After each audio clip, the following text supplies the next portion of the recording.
दोस्तों, मेरा नाम दिव्या है और मैं एक शादीशुदा लड़की हूँ। मेरी शादी हुए 3 साल हो चुकी है। मैं दिखने में थोड़ी सी खूबसूरत हूँ और ज़्यादा दुबली पतली भी नहीं हूँ। जहाँ तक मेरे शरीर की बात है तो मैं एक स्लिम और टोन फ्री की मालकिन हूँ, जिसे देखकर सहज ही अंदाज़ा लगाया जा सकता है कि मैं अपने फिटनेस पर ध्यान देती हूँ। मेरी शादी गांव में हुई है, इसलिए मुझे घर में हर बहू की तरह सलवार कमीज या फिर साड़ी पहननी पड़ती है। वैसे मुझे जीन्स कुर्ती या फिर लोअर टी शर्ट पहनना बहुत अच्छा लगता है। रात को सोते टाइम तो मैं लोअर टी शर्ट ही पहनती हूँ। लोअर टी शर्ट में तो मैं बिल्कुल 20-22 साल की ही लगती हूँ, इसलिए मेरे पति को भी मैं इसमें अच्छी लगती हूँ। लेकिन यह कहानी मेरे और मेरे भतीजे अमन की होने वाली है। अमन ने चाची चाची बोलकर रिक्वेस्ट करके मुझसे हाँ करवा ही ली और आखिर मैंने भी हार मानकर उसे अपने साथ तैयार कर लिया। पेपर देने के बहाने वह मेरे साथ ट्रेन में आया, लेकिन फिर सारी रात ट्रेन में उसने मुझे सोने ही नहीं दिया। मैंने उसे बहुत समझाया कि अमन प्लीज़ मुझे सोने दो, सुबह मेरा पेपर है, लेकिन वह नहीं माना और सारी रात मुझे परेशान करता रहा, जिस कारण मैं ठीक से सो भी नहीं पाई। तो दोस्तों, आगे बढ़ने से पहले मैं आपको बता दूं कि अगर आपको ऐसी कहानियां पसंद नहीं है या फिर अच्छी नहीं लगती है तो प्लीज़ मेरी आपसे रिक्वेस्ट है कि आप आगे ना बढ़ें या फिर इसे इग्नोर करने की कोशिश करें या फिर कोई दूसरी कहानी सुन लें। तो जब मुझे पता चला कि मेरे एग्ज़ाम डेट के दिन मेरे पति फ्री नहीं हैं तो मुझे टेंशन होने लगी। मेरे पति का नाम रोशन है और वे भी सीधे साधे और अच्छे इंसान हैं। वो बस अपने खेत और किसान में लगे रहते हैं। उनकी दुनिया सुबह सूरज निकलने से लेकर शाम को ढलने तक खेतों तक ही सीमित है। मैं अभी भी सरकारी नौकरी की तैयारी कर रही हूँ। ये मेरा एक सपना है जिसे मैं हर हाल में पूरा करना चाहती हूँ। इस बार मेरे पेपर की डेट आ गई थी, लेकिन थोड़ी सी टेंशन हो रही थी।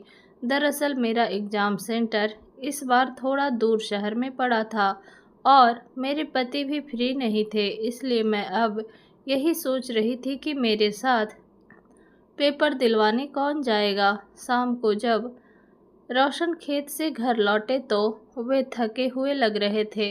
मैंने उनके लिए गर्मा गर्म खाना परोसा और हम दोनों ने साथ में बैठकर खाना खाया। खाते वक्त मैंने उनसे आज दिन भर की बात की, खेत में क्या काम हुआ और मौसम कैसा रहा। वे भी अपनी थकान भूलकर मेरी बातों में दिलचस्पी ले रहे थे। जब हम खाना खा चुके और बर्तन धुल गए तो हम कमरे में सोने के लिए चले गए। रोशन बिस्तर पर लेटते ही गहरी नींद में खो जाते हैं, लेकिन आज मैं थोड़ी परेशान थी। मेरे चेहरे पर चिंता देखकर रोशन ने पूछा, क्या हुआ दिव्या, आज कुछ परेशान लग रही हो। मैंने उन्हें बताया कि मेरे पेपर का सेंटर इस बार शहर में है और उनके पास खेतों से फुर्सत नहीं है, तो अब मेरे साथ कौन जाएगा। मैंने उन्हें अपनी परेशानी और डर के बारे में सब कुछ बताया। रोशन ने मेरी बात ध्यान से सुनी और फिर मेरे हाथ को अपने हाथ में लेकर बोले, अरे दिव्या, तुम इतनी चिंता क्यों करती हो। मैं हूं ना, कल तक मैं कुछ देखता हूँ, किसी न किसी को तुम्हारे साथ जरूर भेज दूंगा। तुम बस अपनी पढ़ाई पर ध्यान दो, बाकी सब मुझ पर छोड़ दो।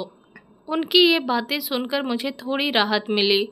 रोशन हमेशा ऐसे ही हैं, मेरी हर मुश्किल में मेरे साथ खड़े रहते हैं। मैंने उनके कंधे पर अपना सर रख दिया।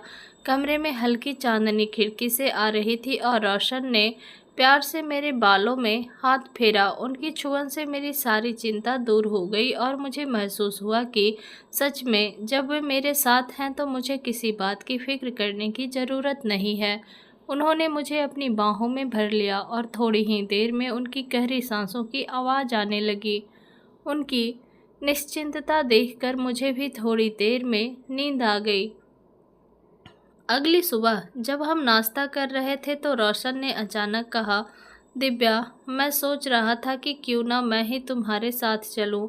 उनका यह कहना सुनकर मेरी खुशी का ठिकाना नहीं रहा। मेरा चेहरा खिल उठा। सच में मैंने उत्साह से पूछा। हाँ, मुझे लगता है कि खेत का काम 1-2 दिन के लिए मेरे बड़े भाई संभाल लेंगे। तुम्हारी परीक्षा जरूरी है, रोशन ने मुस्कुराते हुए कहा। मैं झट से कुर्सी से उठी और उन्हें गले लगा लिया। थैंक यू जी, आप कितने अच्छे हैं। मेरी आंखों में आंसू आ गए थे, खुशी के आंसू। तभी दरवाजे पर दस्तक हुई और रोशन के बड़े भाई का लड़का अमन अंदर आया। वह लगभग हर सुबह हमारे घर छाछ लेने आता है। हमारे घर में 2 भैंसें भी हैं जिनकी देखभाल मम्मी जी करती हैं, और अमन के घर भी हम ही छाछ भेजते हैं। अमन अंदर आते ही बोला, चाची, मम्मी जी ने छाछ मांगा है। मैंने उसे छाछ निकाल कर दिया और तभी रोशन ने अमन से कहा, अमन, क्या तुम 1-2 दिन खेत की निगरानी कर लोगे? आजकल आवारा जानवर बहुत फसल खराब कर रहे हैं। अमन थोड़ा हैरान हुआ। क्यों चाचा जी, आपको कहीं जाना है क्या? हाँ, मैं दिव्या को उसका पेपर दिलवाने शहर जा रहा हूँ, रोशन ने जवाब दिया। यह सुनते ही अमन की आंखें चमक उठी। चाचा, अगर आप कहो तो चाची के साथ मैं चला जाता हूँ, आपको भी खेत की चिंता नहीं रहेगी और चाची को भी अकेले नहीं जाना पड़ेगा। रोशन यह सुनकर बहुत खुश हुए। अरे वाह अमन, यह तो मैंने सोचा ही नहीं था, यह तो बहुत अच्छा रहेगा। अमन फौरन बोला, पर चाचा जी, आपको पापा से बात करनी पड़ेगी।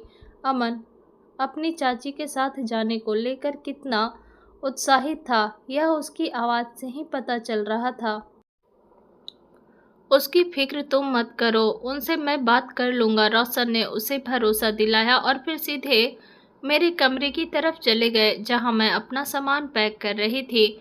हमारी ट्रेन तो आज शाम की ही थी। अमन भागता हुआ मेरे कमरे में आया और खुशी से चिल्लाते हुए बोला, चाची, मैं आपके साथ जा रहा हूँ। मुझे पहले तो यह सब मजाक लगा। अमन, प्लीज़ मुझे तंग मत करो, मुझे सामान पैक करने दो, मैंने हंसते हुए कहा। नहीं चाची, सच में, चाचा जी ने कहा। अमन ने अपनी बात पर जोर दिया। जब मुझे यकीन हो गया कि वह सच कह रहा है तो मैं थोड़ा घबरा गई। अमन उम्र में मुझसे छोटा ही था, हालांकि वह 20-22 साल का जरूर था, लेकिन फिर भी मुझे उसके साथ अकेले जाने में थोड़ा झिझक हो रही थी। अमन देखो, यह ठीक नहीं लगेगा, तुम अभी छोटे हो। मैंने उसे मना करने की कोशिश की। क्या छोटी चाची, मैं तो इतना बड़ा हो गया हूँ और आपको अकेले कौन लेकर जाएगा? चाचा जी को तो खेत का काम है। अमन ने मुझे मनाने की पूरी कोशिश की। वह बिल्कुल बच्चों की तरह जिद करने लगा और जब मैंने फिर भी ना नुकुर की तो उसने अपना मुंह फुला लिया। उसकी वह शक्ल देखकर मुझे हंसी भी आ रही थी और थोड़ा तरस भी आ रहा था। आखिर में उसकी जिद के आगे मुझे हार माननी ही पड़ी। ठीक है बाबा, ठीक है, चलो, तुम भी चलोगे मेरे साथ, मैंने कहा और अमन का चेहरा खुशी से चमक उठा। शाम तक मैं और अमन दोनों ट्रेन पकड़ने के लिए तैयार हो गए थे। मैंने अपने सबसे खूबसूरत लाल रंग की रेशमी साड़ी निकाली थी जिस पर सुनहरी जरी का बारीक काम था। ये साड़ी मुझे मेरी मम्मी ने शादी में दी थी और ये मेरी सबसे पसंदीदा साड़ियों में से एक है। मैंने हल्का सा मेकअप किया, आंखों में काजल लगाया और होठों पर हल्की सी लिपस्टिक। बालों को मैंने करीने से बांधा और माथे पर छोटी सी बिंदी लगाई। जब मैंने शीशे में खुद को देखा तो मुझे लगा कि वाकई आज मैं अच्छी लग रही हूँ। अमन कमरे में आया तो वह मुझे देखता ही रह गया। उसकी आंखें खुली की खुली रह गई। चाची, वह धीरे से बोला, जैसे किसी सपने में हो। मैं मुस्कुरा दी। हाँ अमन, क्या हुआ? चाची, आप तो बिल्कुल परी जैसी लग रही हो। वह अपनी आंखें मुझ पर से हटाए बिना बोला। उसके चेहरे पर एक भोलापन था, लेकिन उसकी बातों में एक शरारत भी छिपी हुई थी। अरे वाह, क्या बात है, आज तो मेरे भतीजे को अपनी चाची पर बहुत प्यार आ रहा है, मैंने हंसते हुए कहा। सच कह रहा हूँ चाची, अमन ने कहा। ये लाल साड़ी आप पर बहुत जच रही है, बिल्कुल बिल्कुल हीरोइन जैसी लग रही हो। उसकी बातों में इतना उत्साह था कि मुझे हंसी आ गई। थैंक यू मेरे प्यारे भतीजे, मैंने उसकी गाल खींचते हुए कहा। अब चलो, ट्रेन का टाइम हो रहा है। अमन अभी भी मुझे ही देख रहा था। चाची, आप सच में बहुत खूबसूरत हो। उसकी आवाज़ में एक अलग भाव था जिसे मैं समझ रही थी या शायद समझने की कोशिश कर रही थी। उसका यूं मुझे घूरना थोड़ा अजीब लग रहा था, लेकिन उसकी तारीफ सुनकर अच्छा भी लग रहा था। हम दोनों जब पूरी तरह से तैयार हो गए तो रोशन हमें अपनी बाइक पर स्टेशन छोड़ने के लिए निकले। मैं पीछे बैठी थी और अमन बीच में। गांव की सड़कों पर बाइक धीरे धीरे चल रही थी और हल्की हल्की ठंडी हवा लग रही थी। स्टेशन पहुंचने में हमें ज़्यादा वक्त नहीं लगा। प्लेटफॉर्म पर थोड़ी भीड़ थी। हमारी ट्रेन का अनाउंसमेंट थोड़ी देर पहले ही हो गया था और वह बस आने ही वाली थी। हम अपनी टिकट देखकर सही प्लेटफॉर्म पर इंतज़ार करने लगे। थोड़ी ही देर में ट्रेन भी आ गई। हमने स्लीपर क्लास में टिकट बुक कराई थी ताकि रात में आराम से सो सके। शाम गहराने लगी थी। आसमान में तारे टिमटिमाने लगे थे और स्टेशन की रोशनी में सब कुछ चमक रहा था। ट्रेन में चढ़ने के बाद रोशन हमारे साथ हमारी सीट नंबर ढूंढने लगे। हमारी सीट एक साथ ही थी। रोशन ने ऊपर की बर्थ पर मेरा सामान रखा और नीचे वाली बर्थ पर अमन का। हम दोनों अपनी अपनी सीट पर बैठ गए। तभी ट्रेन चलने लगी। वह शायद 5-10 मिनट के लिए ही रुकी थी। रोशन ने हमें सीट पर बैठे देखकर कहा, तुम लोग अपना ध्यान रखना और रात में आराम से सोना। मैं तुम्हें सुबह फ़ोन करूँगा। मैंने और अमन ने उन्हें हाथ हिलाकर विदा किया और ट्रेन धीरे धीरे स्टेशन से आगे बढ़ने लगी। रोशन तब तक हमें देखते रहे जब तक कि उनकी नज़रें हमारी नज़रों से ओझल नहीं हो गई। ट्रेन की रफ्तार धीरे धीरे बढ़ने लगी। मैंने अपनी सीट पर आराम से बैठकर अपने बैग से एग्ज़ाम से जुड़े कुछ ज़रूरी नोट्स और किताबें निकाली। सुबह पेपर था और मैं आखिरी वक्त में कुछ महत्वपूर्ण सवालों को दोहरा लेना चाहती थी। मैंने पढ़ना शुरू कर दिया। मेरी आंखें तेज़ी से पन्नों पर घूम रही थी। मुझे महसूस हो रहा था कि ट्रेन के चलने की वजह से मेरा शरीर हल्के हल्के हिल रहा है। खिड़की खुली हुई थी और बाहर की ताज़ी हवा मेरे चेहरे पर लग रही थी। मेरे कुछ बाल उड़कर मेरे चेहरे पर आ रहे थे जिन्हें मैं बार बार पीछे कर रही थी। पढ़ने में पूरी तरह से खोई हुई थी, लेकिन कहीं न कहीं मुझे यह भी एहसास हो रहा था कि अमन अपनी सीट पर लेटा हुआ मुझे ही देख रहा है।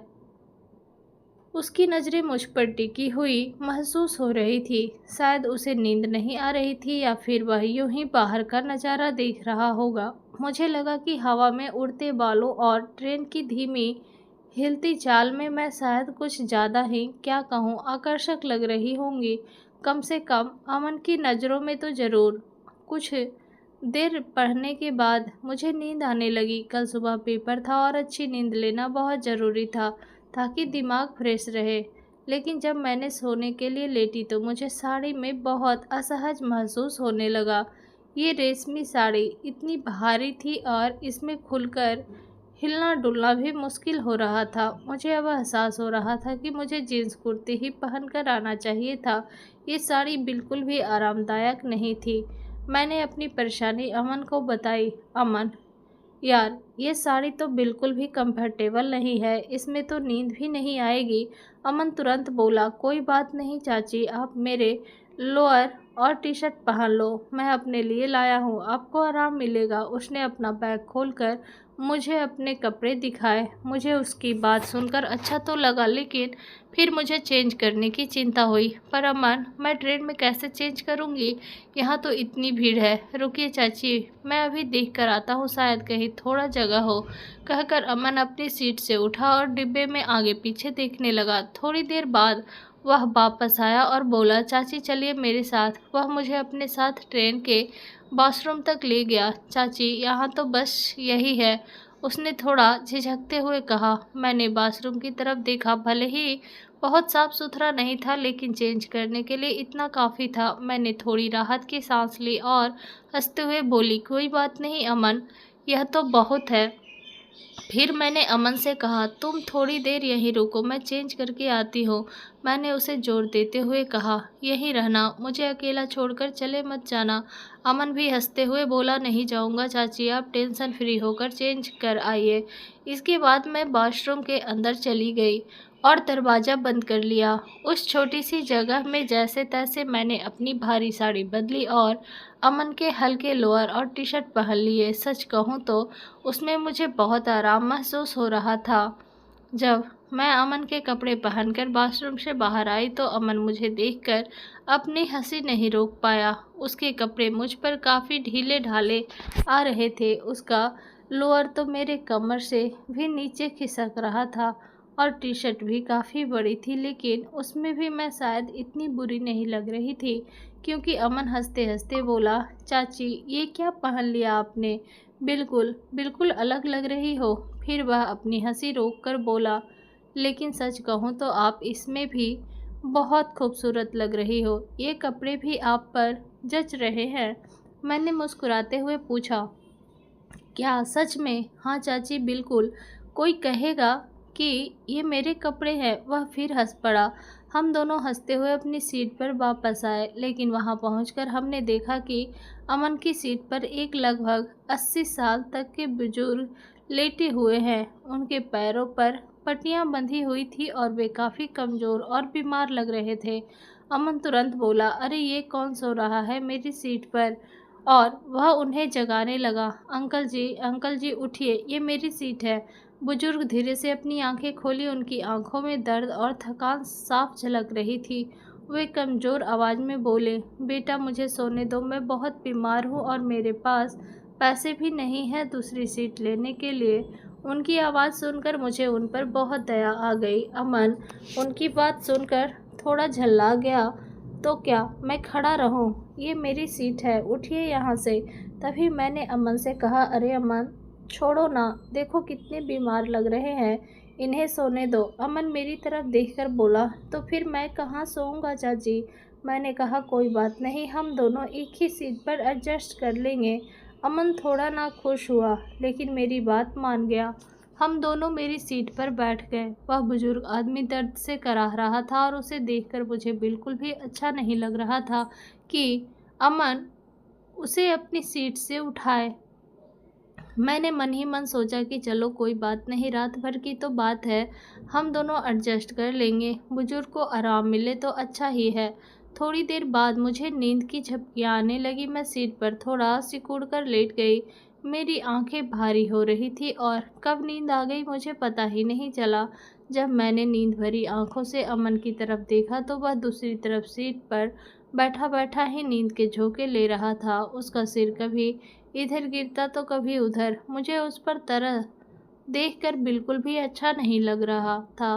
वह मेरी वजह से ठीक से सो भी नहीं पा रहा था। मैंने उसे धीरे से हिलाया, अमन उठो, थोड़ी देर तुम भी कमर सीधी कर लो, बैठे बैठे तो कमर दुख जाएगी। अमन ने नींद में ही आंखें खोली और मुस्कुराकर बोला, कोई बात नहीं चाची, मैं ठीक हूँ, आप आराम से सोइए, सुबह आपका पेपर है ना, मैं तो दिन में भी सो लूँगा। अमन की ऐसी बातें सुनकर मेरा मन भर आया। वह कितना ख्याल रख रहा था मेरा, जबकि उसे खुद आराम की ज़रूरत थी। मैं उसे इतना तंग होते हुए भी नहीं देख सकती थी। मैंने उसे हल्के से डांटते हुए कहा, बस करो, इतने केयर करने वाले मत बनो, चुपचाप लेट जाओ। अमन मेरी बात सुनकर हंसा और फिर सीट पर थोड़ा सा लंबा हो गया। लेटते ही वह बोला, सच कहूँ तो चाची बहुत अच्छा लग रहा है, कब से कमर दुख रही थी। मैं दूसरी साइड लेटी हुई थी। मैंने थोड़ा सा अपने पैर सिकोड़ लिए ताकि उसे और जगह मिल सके। अब हम दोनों एक ही सीट पर लेटे हुए थे, थोड़ी दूरी पर, लेकिन एक दूसरे की मौजूदगी महसूस कर रहे थे। मुझे उम्मीद थी कि अब उसे थोड़ी नींद आ जाएगी। शुरुआत में तो अमन के लेट जाने से थोड़ा आराम मिला, लेकिन रात जैसे जैसे बढ़ती गई एक ही सीट पर सोना मुश्किल होने लगा। सीट उतनी चौड़ी नहीं थी कि हम दोनों आराम से फैल सके। अमन थोड़ा बड़ा था और नींद में वह थोड़ा ज़्यादा हिलता डुलता था। कभी उसका हाथ मेरे ऊपर आ जाता तो कभी पैर। मुझे अपनी तरफ सिकोड़ कर सोना पड़ रहा था ताकि उसे ज़्यादा जगह मिल सके। मुझे ठीक से नींद भी नहीं आ रही थी। थोड़ी देर आँख लगती तो अमन के हिलने या करवट लेने से खुल जाती। सुबह मेरा पेपर था और मैं चाहती थी कि मेरी नींद पूरी हो, लेकिन इस सीट पर सोना किसी चुनौती से कम नहीं था। धीरे धीरे मुझे चिढ़ आने लगी थी। अमन को शायद पता भी नहीं चल रहा था कि उसकी वजह से मुझे कितनी परेशानी हो रही है। एक तो पहले से ही नींद नहीं आ रही थी और ऊपर से उसकी हरकतों ने और मुश्किल कर दिया था। मैं कई बार उसे टोकना चाहती थी, लेकिन फिर यह सोचकर चुप हो जाती थी कि वह भी तो मेरी मदद कर रहा है और इतनी दूर मेरे साथ आया है। लेकिन जब बार बार ऐसा होने लगा तो मेरी सब्र का बांध टूटने लगा। सुबह होने में अभी काफ़ी वक्त था और मेरी आंखें नींद से भारी हो रही थी, लेकिन उस तंग सीट पर सोना मुश्किल हो रहा था। मुझे लग रहा था जैसे मेरी कमर और पीठ दुखने लगी हो। मैंने एक गहरी सांस ली और अगली बार जब अमन हिला तो मैंने उसे थोड़ा जोर से हिला दिया। रात काफ़ी गहरी हो चुकी थी और ट्रेन अपनी रफ्तार से चली जा रही थी। मुझे हल्की नींद आ रही थी, लेकिन सीट उतनी आरामदायक नहीं थी, इसलिए बार बार आँख खुल जाती थी। अचानक आधी रात के करीब मेरी नींद खुली।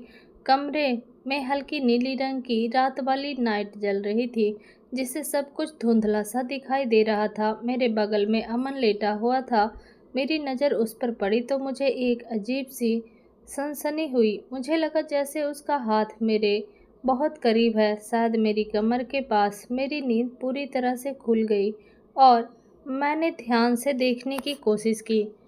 अंधेरे में सब कुछ साफ नहीं दिख रहा था, लेकिन मुझे ऐसा लगा जैसे उसका हाथ मेरी टी शर्ट के अंदर है या होने की कोशिश कर रहा है। मेरा दिल तेजी से धड़कने लगा।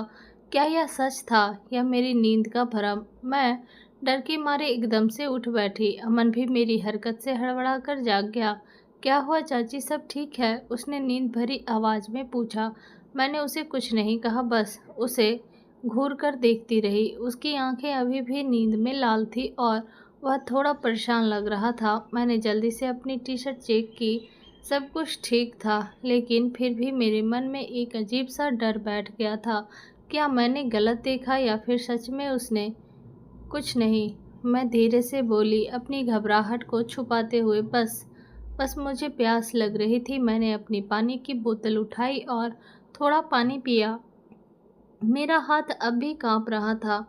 मैंने फिर से अमन की तरफ देखा। वह मुझे हैरानी से देख रहा था। क्या उसे पता चल गया था कि मैंने उसे देख लिया था, या फिर यह सब मेरी गलतफहमी थी? रात की उस घटना के बाद मैं पूरी रात ठीक से सो नहीं पाई थी। मेरे मन में बस यही सवाल घूम रहा था कि क्या सच में अमन ने ऐसा कुछ करने की कोशिश की थी, या वह सिर्फ मेरा वहम था। सुबह हुई तो मेरी आंखें में नींद भरी थी और मैं थकी हुई महसूस कर रही थी। ट्रेन कुछ घंटों में शहर पहुंचने वाली थी। हम दोनों सीट पर बैठे हुए थे, ज़्यादा बातचीत नहीं कर रहे थे। मेरे मन में अब भी रात की बात चल रही थी और मैं थोड़ा असहज महसूस कर रही थी। तभी अचानक जब मैं खिड़की से बाहर का नज़ारा देख रही थी तो मुझे महसूस हुआ कि अमन का हाथ बहुत हल्के से मेरे बाह को छूकर गुजर गया, जैसे वह कुछ पकड़ने की कोशिश कर रहा हो। यह पल भर का स्पर्श था, लेकिन रात की घटना के बाद मुझे यह बिल्कुल भी अच्छा नहीं लगा। मैंने तुरंत थोड़ा दूर सरक गई। अमन ने मेरी तरफ देखा और पूछा, क्या हुआ चाची, सब ठीक है? उसकी आवाज़ बिल्कुल सामान थी, जैसे कुछ हुआ ही ना हो। हाँ हाँ, सब ठीक है, मैंने रूखे स्वर में कहा और फिर से खिड़की के बाहर देखने लगी। लेकिन मेरा ध्यान अब बाहर के नज़ारे पर नहीं था। मेरे मन में शक और भी गहरा हो गया था। रात में जो मुझे लगा था वह शायद सच था। अमन का यह छूना मुझे बिल्कुल भी स्वाभाविक नहीं लगा। ऐसा लग रहा था जैसे वह जानबूझकर ऐसा कर रहा हो। अब मुझे उसके साथ इस सफ़र में और भी डर लगने लगा था। मैं बस यही सोच रही थी कि कब यह ट्रेन शहर पहुंचे और कब मैं इस असहज स्थिति से बाहर निकलूं। मेरी नींद तो पूरी नहीं हुई थी, लेकिन सुबह होने की राहत ज़रूर महसूस हो रही थी। ट्रेन सुबह शहर पहुंच गई। स्टेशन पर उतरकर अमन मेरे साथ ही रहा। उसने पूछा कि मेरा सेंटर कहाँ है और फिर हम दोनों साथ में पैदल ही उस तरफ चल दिए। मेरा एग्ज़ाम सेंटर स्टेशन से थोड़ी दूरी पर था। सेंटर के बाहर पहुंचकर अमन ने कहा, चाची आप आराम से पेपर दीजिए, मैं यहीं बाहर आपका इंतज़ार करूंगा। सेंटर पर बहुत भीड़ थी। चारों तरफ स्टूडेंट्स और उनके पेरेंट्स नज़र आ रहे थे। मैंने अपना एडमिट कार्ड और आईडी कार्ड निकाला और अंदर चली गई। अंदर का माहौल शांत था, सब अपनी अपनी जगह पर बैठकर पेपर का इंतजार कर रहे थे। मुझे थोड़ी घबराहट हो रही थी, लेकिन मैंने खुद को शांत किया और पेपर शुरू होने का इंतजार करने लगी। जैसे ही पेपर मिला, मैंने उसे ध्यान से पढ़ा और सवालों के जवाब लिखना शुरू कर दिया। रात की नींद भले ही पूरी नहीं हुई थी, लेकिन मैंने साल भर जो तैयारी की थी वह मेरे काम आ रही थी। पेपर ठीक ठाक हुआ। कुछ सवाल आसान थे तो कुछ थोड़े मुश्किल, लेकिन कुल मिलाकर मैं अपने प्रदर्शन से संतुष्ट थी। 3 घंटे कब बीत गए पता ही नहीं चला।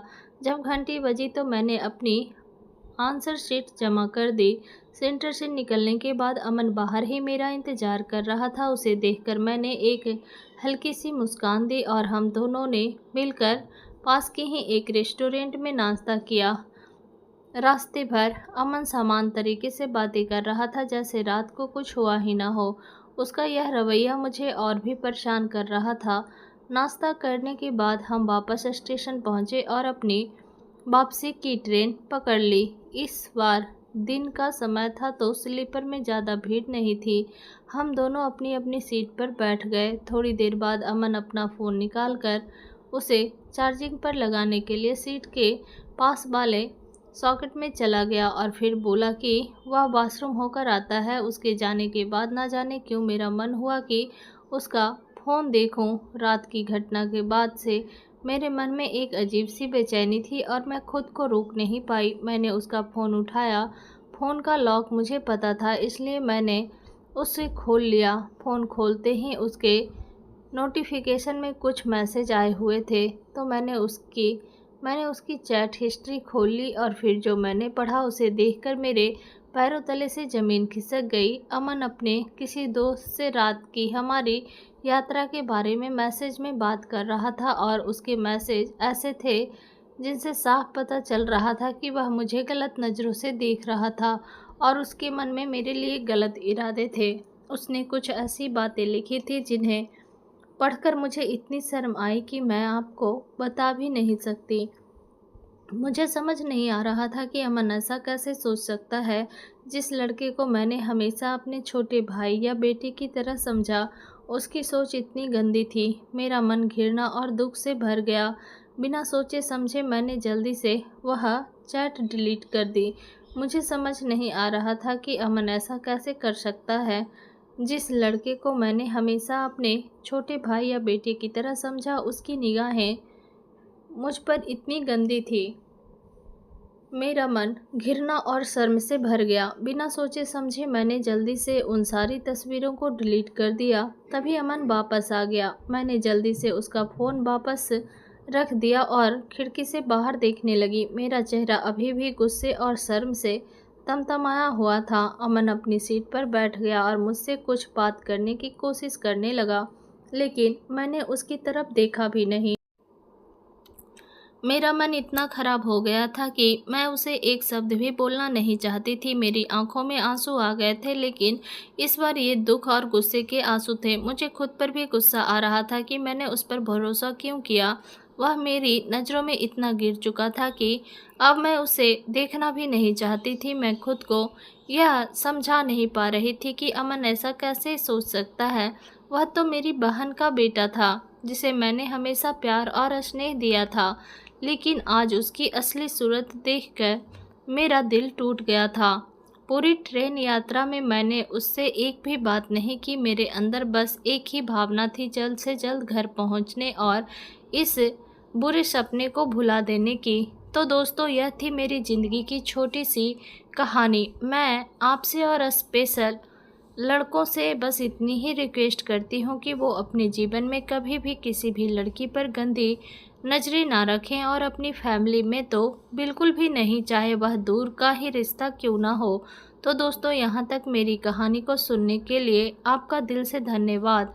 और अगर आपका थोड़ा सा भी मन करे तो वीडियो को लाइक ज़रूर कर देना। आशा करती हूँ आप सभी अपने जीवन में खुश रहें।